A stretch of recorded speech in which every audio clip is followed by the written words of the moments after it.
pakai buat pribadi gara-gara penjualannya lagi seret. Oke, ya itu mungkin sebagai awalan saya membuka dengan mengibaratkan bisnis sebagai kompetisi maraton. Oke, lanjut ya. Kita mulai masuk ke tema kita ya.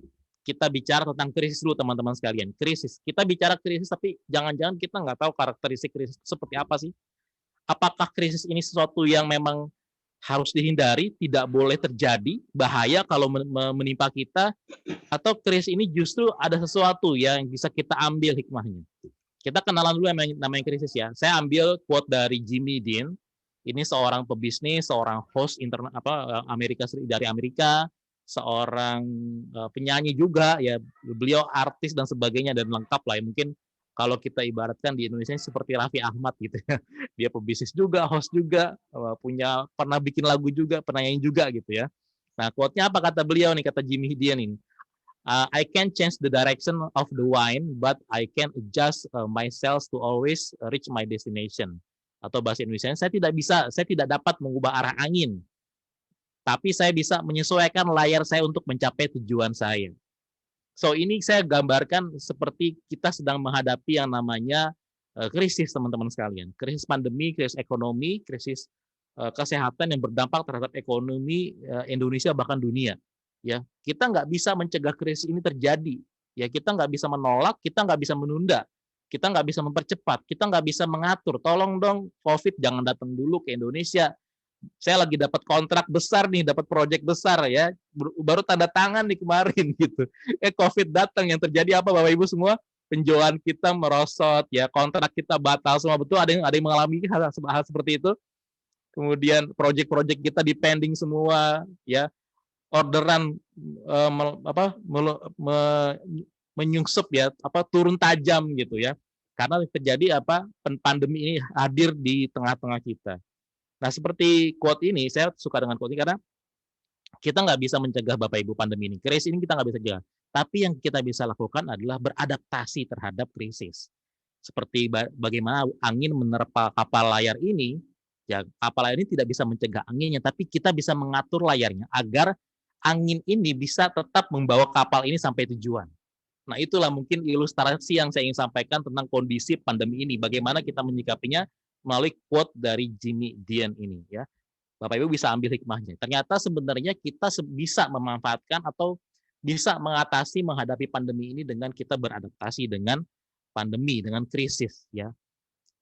Oke, 4 karakteristik utama krisis. Jadi saya sampaikan juga krisisnya ada karakternya gitu. Kita harus kenal juga sehingga kita bisa tahu cara menyikapinya gimana. Yang pertama, dia pasti tak terduga, datang tiba-tiba secara mengejutkan. Ya, tentu yang kita rasakan, mungkin Bapak Ibu yang juga mengalami krisis tiap 10 tahun sekali di Indonesia.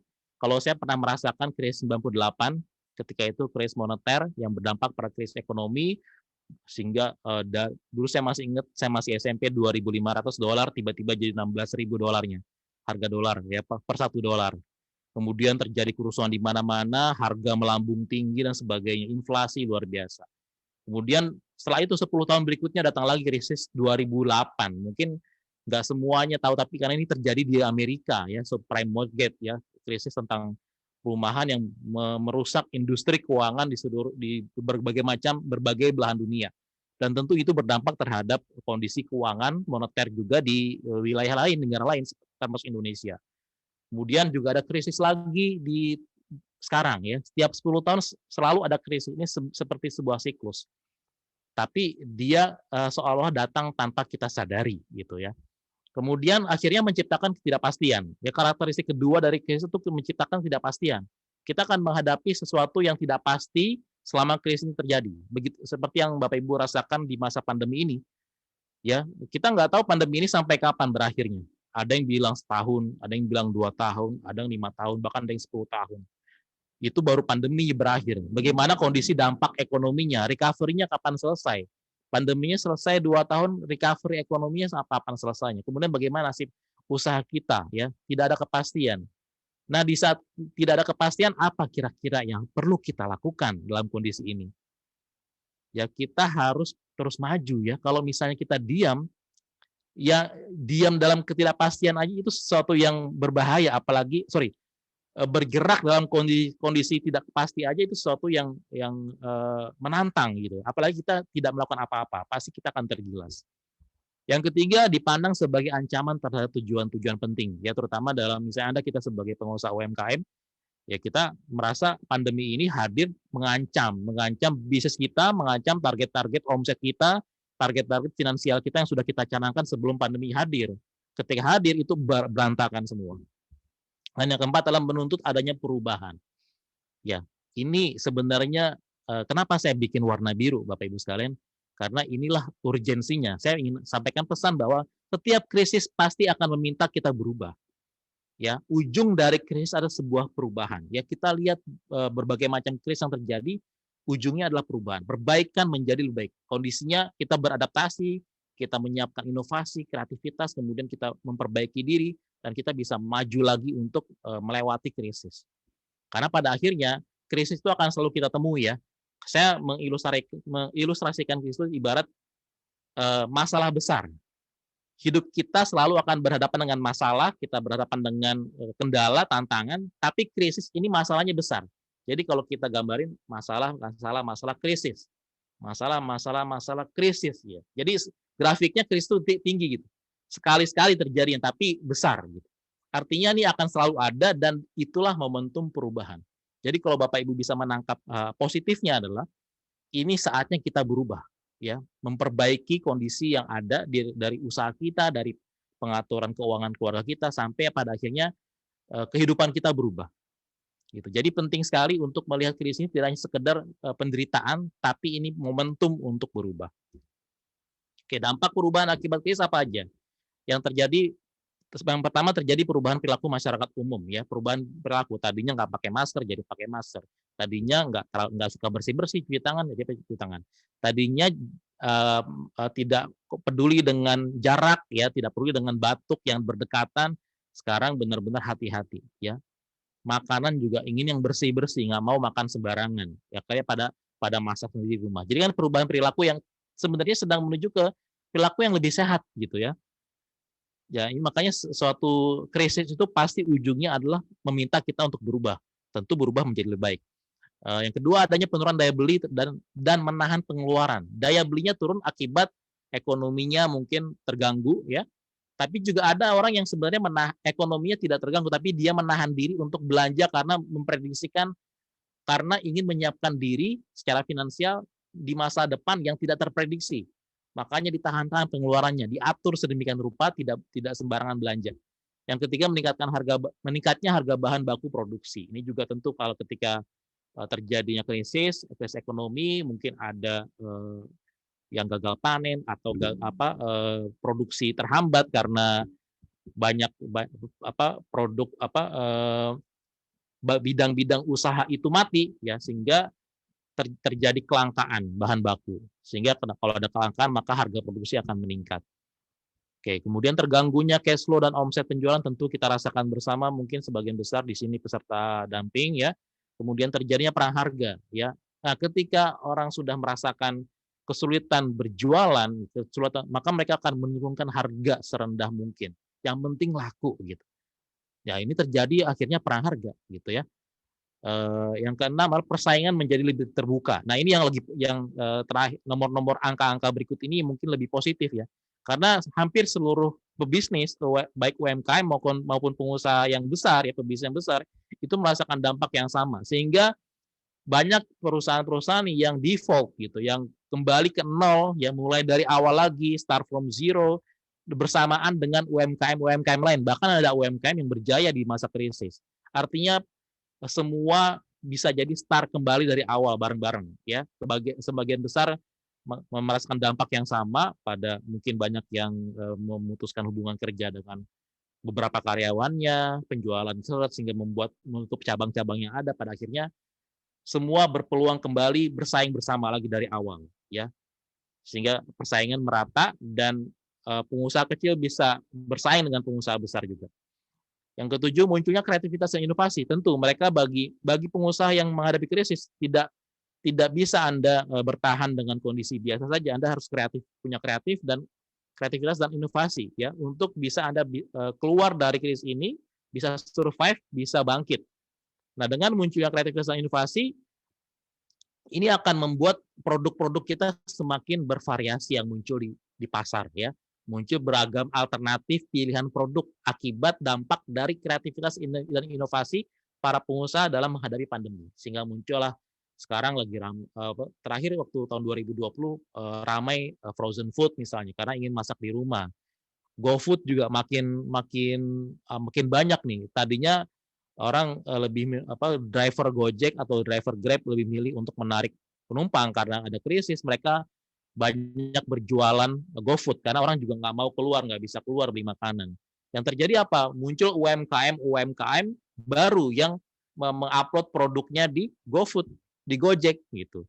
Banyak yang berubah dari offline menjadi online, semua di-online-kan, ya. Sehingga pilihan produk semakin banyak dan pilihan alternatif turunannya makin banyak juga. Ini juga kabar baik untuk para konsumen ya. Bagi kita yang konsumen juga tentunya akan menarik untuk terbukanya banyak pilihan. Oke. Nah, berikutnya jadi sebenarnya pandemi ini kesulitan atau keberuntungan Bapak Ibu sekalian? Kesempitan atau kesempatan? Ya, karena kita melihat memang ada ya, bahkan banyak pengusaha yang terdampak, tapi ternyata di saat yang sama ada yang pengusaha yang mendapatkan berkah pandemi ini gitu ya. Bisnis-bisnis tertentu menjadi berkah, menjadi berlimpah orderannya seperti produk-produk kesehatan, produk-produk suplemen, produk-produk obat-obatan ya, perawatan dan sebagainya, termasuk vaksin ya, bisnis vaksin ya. Jadi pada akhirnya dunia akan balance ya, akan menuju ke titik keseimbangan gitu. Walaupun ada krisis di bagian sisi ini, pada akhirnya ada keberkahan di bagian yang lain gitu. Ya itulah hukum alam ya, akan berusaha untuk berada di titik keseimbangan. Nah, sehingga bagaimana kita merespon pandemi ini? Apakah kita harus panik, emosi dan sebagainya atau justru kita punya cara yang tepat yang lebih baik untuk kita meresponnya? Ya, menurut Law Holtz ya, kehidupan adalah 10% dari apa yang terjadi pada kita. Dan 90%-nya adalah akibat dari bagaimana kita merespon. Jadi singkatnya kalau saya simpulkan dari quote beliau ini, sebenarnya kehidupan ini dibentuk, diciptakan dari respon kita sebenarnya. Paling besar, sebagian besar hasil yang terjadi di hadapan kita tuh dari bagaimana kita merespon. Ya kalau kita merespon negatif, maka sebagian besar dampak hidup itu kepada kita adalah negatif. Tapi kalau kita merespon positif, sebaliknya, kehidupan yang kita rasakan akan positif. Pada akhirnya kembali bagaimana kita menyikapi masalah, bagaimana kita menyikapi krisis. Ya. Nah ini pola pikir ya. Pola pikir Anda saat ini menentukan kondisi Anda di masa depan. Oke, mindset ya, ada mindset di sini, cara berpikir akan menentukan sikap. Ya, pola pikir akan menentukan sikap. Sikap akan menentukan aksi kita dan aksi akan menentukan hasil akhir. Kalau pola pikir kita udah salah di awal, maka sikapnya akan salah, aksinya akan salah, maka hasilnya pun akan tidak sesuai harapan. Tapi sebaliknya ketika pola pikir kita positif, bagus, tepat, maka sikapnya akan benar, aksinya akan tepat dan hasilnya pun akan baik gitu ya. Pada akhirnya kembali kepada pola pikir kita, cara kita melihat masalah, cara kita melihat krisis ini. Nah, jika kondisi kita saat ini banyak susahnya, jangan-jangan bisa jadi mindset atau pikiran kita banyak salahnya. Coba dicek Bapak Ibu sekalian, mindsetnya udah bener belum gitu. Cara melihat pandemi ini banyak ngeluhnya atau banyak bersyukurnya, atau banyak bersabarnya, atau banyak berpikir kreatifnya daripada mengeluhnya. Gitu. Kalau Anda tenang, jadi kalau pikiran kita tuh positif, tenang, ide yang muncul lebih jernih. Keputusan yang diambil lebih tepat dibanding kita emosional, marah, panik, gelisah, sehingga pikiran kita nggak jernih dan keputusan yang kita ambil dalam bisnis kita bisa jadi salah. Oke. Nah ini ada empat fitur perubahan yang harus dimiliki oleh UMKM dalam merespon krisis. Oke, yang pertama adaptif, yang kedua efektif, ketiga inovatif, dan keempat kolaboratif. Adaptif, kita harus beradaptasi Bapak Ibu sekalian. Tidak mau tidak. Jangan idealis, jangan mempertahankan idealisme. Kalau misalnya gini, wah saya pengen tetap menjual produk ini, padahal produk ini nih yang terdampak pandemi ini jadi nggak laku. Tapi kita idealis, branding saya ini, personal branding saya, produk A ini. Saya nggak bisa meninggalkan produk A, padahal produk A sedang terhantam pandemi, penjualan, nyungsep gitu. Tapi kita terlalu idealis, kita nggak mau beradaptasi, maka kita pasti akan tergilas pandemi. Jadi jangan jangan merasa berat, jangan merasa, eee, jangan menolak untuk beradaptasi terhadap kondisi pandemi. Kalau memang, kondisi kita nggak bisa bertahan, produk kita nggak laku di masa pandemi, kita bisa melakukan diferensiasi, perubahan, inovasi produk ya, melakukan turunan-turunan lain, melakukan metode penjualan yang berbeda ya, kemasan yang berbeda, bahkan sampai boleh jadi kita stop dulu produk ini, kita jual produk yang lain yang memang lagi meningkat, lagi kena berkah pandemi gitu ya. Oke. Berikutnya efektif, kita fokus terhadap tujuan kita, jangan kemana-mana, jangan mengerjakan sesuatu yang tidak terlalu besar dampaknya di masa pandemi ini ya. Jualan produk macam-macam tapi produk itu nggak laku ya. Efektif fokus terhadap bagaimana menyelamatkan cash flow misalnya. Bagaimana menyelamatkan bisnis kita, bagaimana menyelamatkan keuangan keluarga. Inovatif ini pasti ketika Anda menghadapi krisis, jalannya inovasi ya. Berinovasi terus memperbaiki formula strateginya, model bisnisnya, metode penjualannya, bahkan sampai produknya pun harus diinovasikan. Dan terakhir berkolaborasi. Ini harga mati sih menurut saya. Di era 4.0 ini, apalagi ditambah pandemi, Anda harus berkolaborasi. Anda bangun networking, bangun relasi dengan banyak pihak. Sehingga nanti ketika Anda menghadapi kesulitan, banyak pihak yang bisa membantu Anda. Banyak jalan Anda menemukan solusi. Bahkan market bisa Anda temukan di situ. Supplier yang terbaik bisa Anda temukan, bahkan modal bisnis juga bisa Anda temukan ketika Anda banyak relasi, banyak networking, dan banyak berkolaborasi.